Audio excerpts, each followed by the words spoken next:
పార్వతీపురం మన్యం జిల్లా సాలూరు పట్టణంలో 2025 మే నెలలో జరిగే శ్రీ శ్యామలాంబ అమ్మవారి పండుగ సందర్భంగా ఈరోజు ఆలయ ప్రాంగణంలో స్త్రీ శిశు సంక్షేమ శాఖ గిరిజన శాఖ మంత్రి గుమ్మడి సంధ్యారాణి ఆధ్వర్యంలో ఉత్సవ కమిటీ ఏర్పాటు చేయడం జరిగింది.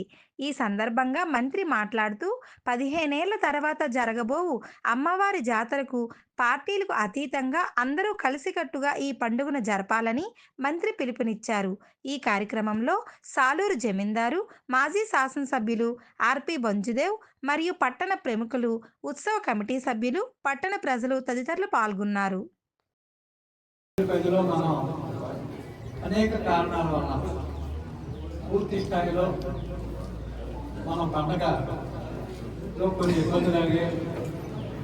దానివల్ల సామలమ్మ పండగ అంటే సాలూరు పండగ అంటే కొద్ది ఇబ్బందులు కూడా గతంలో ఏర్పడడం వల్ల అందరూ ఆలోచిస్తున్నారు. కాబట్టి గత పండగకి ఈ పండగకి మనకి చాలా తేడాలు ఉన్నాయి. ఎందుకంటే గత శ్యామలం పండగకి మనం తెలియని విషయమే డిసైడ్ కాలేదు.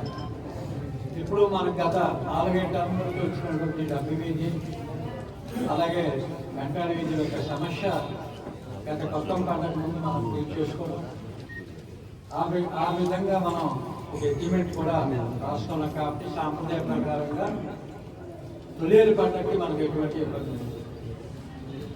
మిగతా ఇబ్బంది ఏంటంటే నా రిక్వెస్ట్ ఎవరికి కూడా కనుక్కోండి. మనకు పెద్ద ఇబ్బంది ఉంది. ఆ విషయమే నేను వెంకటేశ్వర కూడా 2-3 పెద్దలందరినీ కూర్చోబెట్టి చెప్పాను. అందరం కూడా సహకారంతోనే ముందుకెళ్తే ఖచ్చితంగా దిగ్విజయంగా మనం విజయవంతం చేసుకోవచ్చు. ఒక ప్రణాళిక ప్రకారం వెళ్తేనే మనం గతంలో జరిగిన లోటుపాట్లను వాటిని మనం క్లియర్ చేసుకుంటే ఈ పండుగను మనం అందరం కూడా సక్సెస్ఫుల్గా ముందుకు తీసుకెళ్ళగలం. మా తరఫున పోలీస్ డిపార్ట్మెంట్ తరఫున ఎటువంటి ప్రణాళికను మీరు ముందుంచినా దాన్ని నేను తీసుకెళ్లి వాటిని ఎటువంటి సమస్యలు రాకుండా ట్రాఫిక్ సమస్యలు అవనివ్వండి, శాంతి భద్రతకు సంబంధించిన ఎటువంటి సలహాలు సహకారాలు మీరు ఖచ్చితంగా నాకు అందించాలి. దానికి సంబంధించి బందోబస్తు పరంగా ఎటువంటి లోటుపాట్లు లేకుండా నేను ఈ పండగకి ప్లానింగ్ చేసుకుంటాను.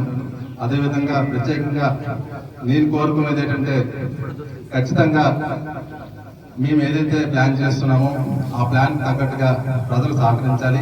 ఆ ప్రజలకు కూడా మీరు ముందుగానే వార్డు కౌన్సిలర్స్ అవనివ్వండి, నాయకులు అవనివ్వండి, మీరు కొద్దిగా వాళ్ళకి ముందుగానే చెప్తే వాళ్ళు కూడా మేమందరం అదే తల్లి కోసం పని చేస్తున్నాం, మీ అందరిలో పని చేస్తున్నాం. మీరే ఎప్పటికీ అధ్యక్షులు కాబట్టి విక్రమ్ చంద్ర సన్యాసరాజు గారికి, అలాగే పెద్దలు మాజీ శాసనసభ్యులు బంజారు గారికి, అలాగే పార్టీ అధ్యక్షులు నా సోదరుడు చిట్టి గారికి, అలాగే శ్యామలాంబ గుడి పండగ అనుకోగానే అందరూ కలిపి అనుకున్నటువంటి మన అధ్యక్షుడు నా సోదరుడు అక్యాన అమ్మారావు గారికి, అలాగే ఉన్నటువంటి పెద్దలు సూర్బాబు గారికి, అలాగే అందరు పెద్దలందరికీ పేరు పేరున కూర్చుని ముందు కూర్చుని పెద్దలు, ఇక్కడ కూర్చుని పెద్దలు అందరికీ పేరు పేరున హృదయపూర్వక నమస్కారాలు తెలియజేస్తున్నాను.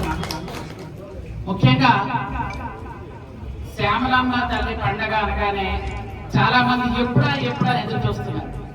సాలూరులోనే కాదు, సాలూరు నియోజకవర్గం మొత్తం మీద ఎదురు చూస్తున్నారు. ఎందుకంటే ఆ చల్లమ్మ తల్లి పండుగ చేసుకుంటే అందరికీ బాగుంటుందనే ఉద్దేశంతో. కాబట్టి ఈ పండగ అనగానే కొంతమంది మహిళలు ఆల్రెడీ ప్రతి ఇంటికి వెళ్ళి ధ్యానం చేయడం, యోగా చేయడం, మెడిటేషన్ చేయడం, అది కూడా ఒక 100 మంది మహిళలు అది కూడా మొదలు పెట్టారు.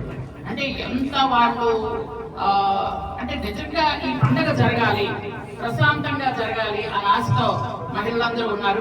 ముఖ్యంగా లాస్ట్ టైం కూడా మనం గెలిచిన వెంటనే అందరూ వచ్చి నాకు బొకేలు ఇస్తుంటే మహిళలు వచ్చి అమ్మ పండుగ ఎప్పుడు చేస్తారమ్మా అని అడిగి ఫస్ట్ డేనే అడుగుతున్నారు. అంటే అంత దీని మీద ఉన్నారు. హెల్త్ క్యాంపులు పెడతాం, కానీ మన తక్కువ హెల్త్ క్యాంపులు అంటే ఎలా చెప్పండి. కాబట్టి కాలువలు ముందు మనం క్లీన్ చేయిద్దాం పండుగ ముందు, మళ్ళా కాలువలు నింపకుండా ఉంచితే చాలు.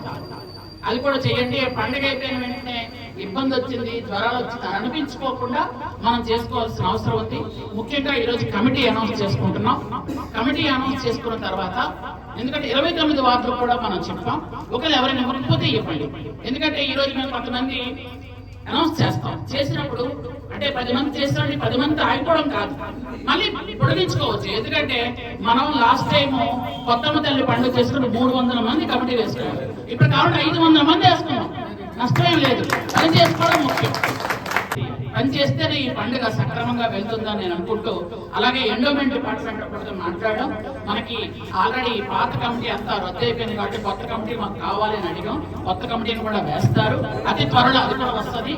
అలాగే మనం ఎండోమెంట్ డిపార్ట్మెంట్ కూడా కొంచెం అమౌంట్ సాయం చేయమని చెప్పాం. వాళ్ళు ఎంతవరకు చేయగలరు అంతవరకే చేయగలరు. కాబట్టి మనం అంటే నాకు మొన్న ఇక్కడ కూర్చొని మాట్లాడేటప్పుడు నేను ఏదో ఎంతో నాకు తోచింది నేను ఇచ్చాను, తర్వాత ఏదో చేస్తానని కొంతమంది ఎంత ఎవరు తోచింది వాళ్ళు ఇక్కడ అనౌన్స్ చేశారు. దానికి వెంటనే మా పేపర్ వాళ్ళు కూడా రాశారు కామెంట్స్, వెంటనే డబ్బులు కలెక్ట్ చేయడం ఏంటి అని. ఏ పండుగ డబ్బులు కలెక్ట్ చేయకుండా చేస్తారు చెప్పండి? డబ్బులు కలెక్ట్ చేయడం అంటే మనం వాళ్ళ పేట మీద ఖర్చు పెట్టి వాళ్ళ కలెక్ట్ చేయడం కాదండి. ఇప్పుడు ఎందుకంటే ఈ సమయంలో మాట్లాడుతూ పేక మీద ఖర్చు పెట్టి వాటాలు లాక్కోవడమో, పేక మీద ఖర్చు పెట్టి పోర్టులను సొమ్ము లాక్కోవడమో కాదు. ఒక అమ్మవారు పండుగ చేస్తున్నప్పుడు మనందరం కలిసిమెలిసి చేసుకుందాం అనుకుంటున్నాం. కాబట్టి అమ్మవారి పండుగకి మీ తాలూకా ఏది పార్టిసిపేషన్ ఉందో చెయ్యండి అంటున్నాం. అది మీకు చేయకుండా నచ్చకపోతామని, కానీ దానికి ఒక ప్రెస్ మీట్ పెట్టి ఇలా అడుగుతున్నారు అంటే అది భక్తులందరి దగ్గర కూడా తీసుకొని చేస్తే అందరికీ పుణ్యము అనేది ఒక సాంప్రదాయం. ఎందుకంటే ఆ రోజు అమ్మవారికి చీరకి ఒకవేళ నా డబ్బులు వెళ్తాయేమో, అమ్మవారికి ఈ పల్లకికి నా డబ్బులు వెళ్తాయేమో, అమ్మవారి ఘటంకి నా డబ్బులు వెళ్తాయేమో, అమ్మవారి పసుపుకు నా డబ్బులు వెళ్తాయేమో, అమ్మవారి ప్రభకు నా డబ్బులు వెళ్తాయేమో, అమ్మవారికి పోసే మేకలు నా డబ్బులు వెళ్తాయేమో అని ప్రజలు అనుకొని సెంటిమెంట్ గా ఇస్తున్నారు. ఇక్కడ మేము ఎవరిని బలవంతం కాదు, ఎవరికి ఇవ్వాలనుకుంటే వాళ్ళే ఇస్తారు అంతే తప్ప. కానీ దీనిలో ఏదో బలవంతం లాగా ఎందుకు కమిటీకి డబ్బులు కలెక్ట్ చేస్తున్నారు ఇలాంటివి అంటే కడుపు మాటలు మానేస్తే మంచిదని నేను మాత్రం రిక్వెస్ట్ చేస్తున్నాను.